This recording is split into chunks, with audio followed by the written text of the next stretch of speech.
रोही ने फैसला कर लिया है कि वो नाहर को बेगनाह साबित करके रहेगी, चाहे उसे किसी भी हद तक क्यों ना जाना पड़े।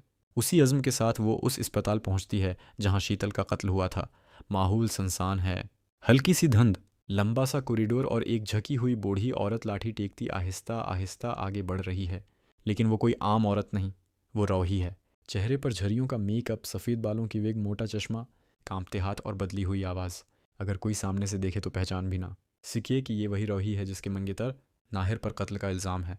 रोही के कदम भारी ज़रूर हैं, मगर इरादा फौलाद से भी मजबूत है। वो दिल ही दिल में कहती है, नाहिर जी, अगर आप बेकसौर हैं तो मैं सच दुनिया के सामने ला कर रहूँगी।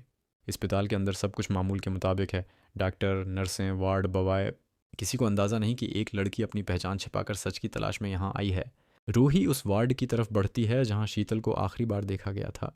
अचानक एक नर्स उसे रोक लेती है। माता जी, आप कहाँ जा रही हैं? ये इलाका मरीजों के लिए नहीं है।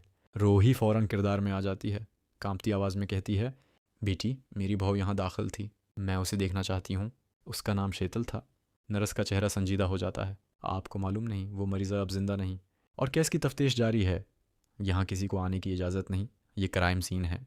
रोही की पहली कोशिश नाकाम हो जाती है। वो मायूस होकर बाहर की तरफ बढ़ती है, मगर उसी लम्हे अचानक अस्पताल के अंदर से धुआं उठता है। चीखों की आवाज़ गूंजती है। आग लग गई। चंद ही लम्हों में अफरात फरी मच जाती है। नर्सें और डॉक्टर उधर उधर भागने लगते हैं। अलार्म बज उठता है। जिस नर्स ने रोही को रोका था वो भी घबराकर आग की तरफ दौड़ पड़ती है। और यही वो मौका था जिसका रूही इंतज़ार कर रही थी। वो फ़ौरन सैधी हो जाती है। उसकी आंखों में अब खौफ नहीं बल्कि अज़्म की चमक है। वो तेज़ी से उस कमरे की तरफ बढ़ती है जिस पर पुलिस की सेल लगी हुई है। इधर उधर देखकर वो अपने प्रस से एक छोटी सी पन निकालती है और एहतियात से सेल हटा देती है। दरवाज़ा खुलता है। कमरे में जली हुई चीज़ों की बो अब भी फैली हुई है। दीवारें स्याह हो चुकी हैं। सामान टूटा बिखरा पड़ा है। रूही हर कोने को गौर से देखती है। ज़मीन पर जली हुई फाइलों के टुकड़े पड़े हैं। वो एक टुकड़ा उठाती है। उस पर आधा जला हुआ नाम नज़र आता है। स्पर। रोही की सांस रक जाती है। क्या ये स्पर्श का नाम है? क्या वही उस साजिश के पीछे है? उसी दौरान उसे कमरे के कोने में एक आधी जली हुई शीशी दिखाई देती है। उस पर दवा का लेबल लगा हुआ है। वो उसे उठाती है। क्या ये वही जहर है जो शीतल को दिया गया था? अचानक बाहर कदमों की आवाज़ आती है। रूही फौरन फाइल का टुकड़ा और शीशी अपने दोपटे में छिपा लेती है और दोबारा झकी हुई चाल में बाहर निकल आती है। एक गार्ड उसे देखकर कहता है, माता जी, आप अभी तक यहाँ क्या कर रही हैं? बाहर जाइए।